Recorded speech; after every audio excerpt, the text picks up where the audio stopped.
शासकीय सामानाची विक्री करण्याचा डाव लाल बावट्याच्या कार्यकर्त्यांनी हाणून पाडला। प्राथमिक आरोग्य केंद्रातील जुने सामान बेकायदेशीरपणे विकण्याचा प्रकार समोर आला। शासन लागले भिकेला म्हणून सामान लागले विकायला। तात्काळ कारवाई न झाल्यास लाल बावटा करणार भीक मांगे आंदोलन।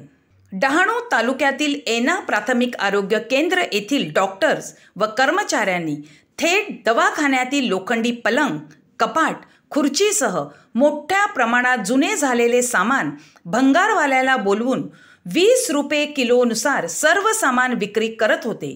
मोठ्या प्रमाणात सर्व सामान 2 ते 3 टेम्पोमध्ये भरण्यास सुरुवात चालू होती। तितक्यात तेथून जात असलेले भारताचा मार्क्सवादी लेनिनवादी लाल बावटा पक्षाचे कार्यकर्ते कॉम्रेड प्रदीप सपाटे, गणेश सपाटे व इतर कार्यकर्त्यांनी डॉक्टर्स व कर्मचाऱ्यांचा व्हिडिओ शूटिंग काढत जाब विचारला, हे सामान सरकारी असून तुम्ही कोणत्या अधिकाराने हे सामान भंगारवाल्याला विकता?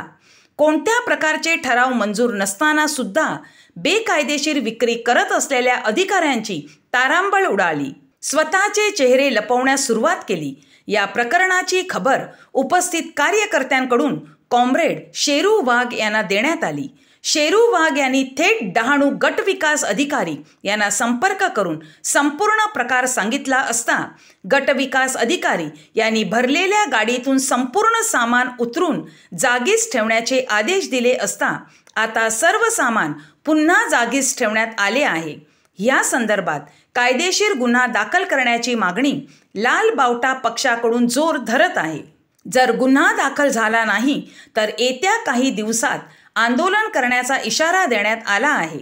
शासनाच्या पगारावर जर भागत नसेल आणि अशा प्रकारे शासकीय सामान भंगारात विकून खाण्याची वेळ आली असेल तर आम्ही नक्कीच जनतेतून भीक मांगे आंदोलन करू, भीक गोळा करून शासनाला देऊ असा इशारा कॉम्रेड शेरू वाघ यांनी दिला आहे। त्याचबरोबर ज्या कार्यकर्त्यांनी हा प्रकार उघडकीस आणण्याचे धाडस केले आहे त्यांचा सत्कार पक्षाचे राज्य सचिव ॲडव्होकेट कॉम्रेड आदेश बनसोडे यांच्या हस्ते करण्याचा निर्णय तालुका सहसचिव कॉम्रेड सुभाष लहांगे यांनी घेतला आहे।